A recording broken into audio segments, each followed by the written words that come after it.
Episode 4. The Language of Energy. Maiara sat cross-legged on her bedroom floor, the notebook open in front of her.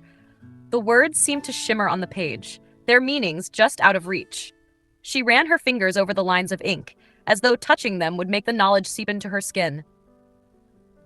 Okay, she whispered to herself. If this worked last night, it should work now. The spell she'd read seemed simple enough, a few words, some visualization, and the movement of her hand in a circular pattern. Yet, as she repeated the words out loud again, her room remained stubbornly still. No warmth, no moving shadows, nothing.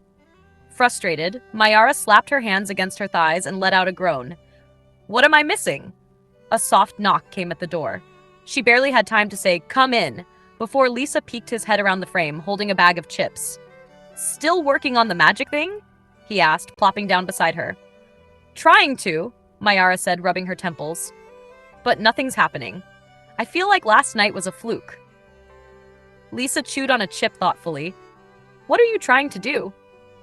It's this spell about connecting with the energy around you, Maiara explained, pointing at the notebook. But I've said the words, like 20 times, and I don't feel anything. Lisa leaned over the notebook, squinting at the text. Maybe it's not just about saying the words? Maiara shot him a look. You think I don't know that?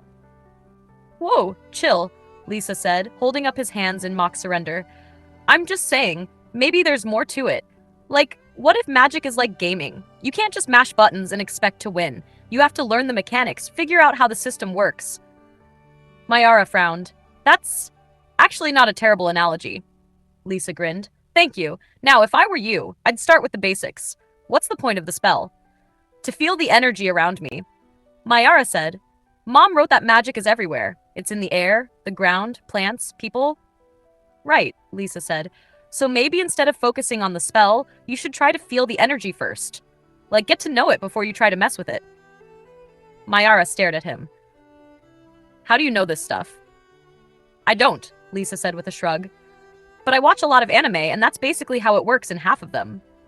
Maiara rolled her eyes, but his words made sense. Maybe she was trying too hard to force something she didn't fully understand. She closed the notebook and sat up straighter. All right, let's try this.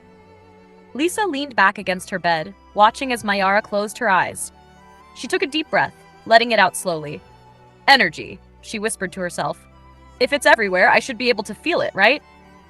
At first, there was nothing but the sound of her own breathing. Then, faintly, she began to notice the hum of the world around her.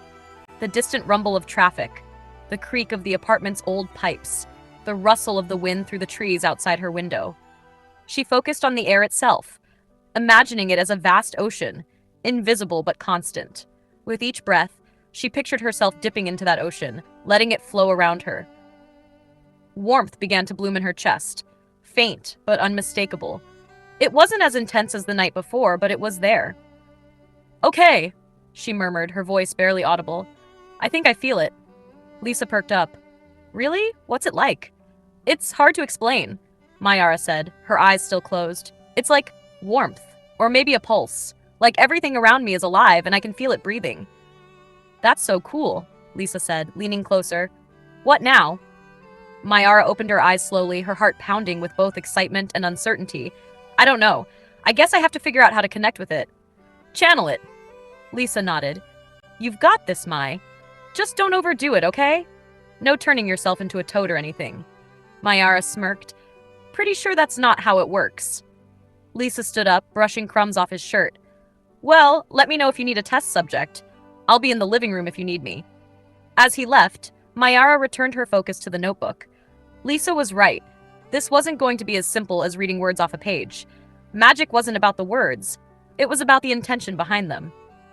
She glanced at the clock. It was almost lunchtime, but she wasn't ready to stop. All right, energy, she said softly. Let's try this again. Closing her eyes, she breathed deeply, ready to take her first true step into the world of magic.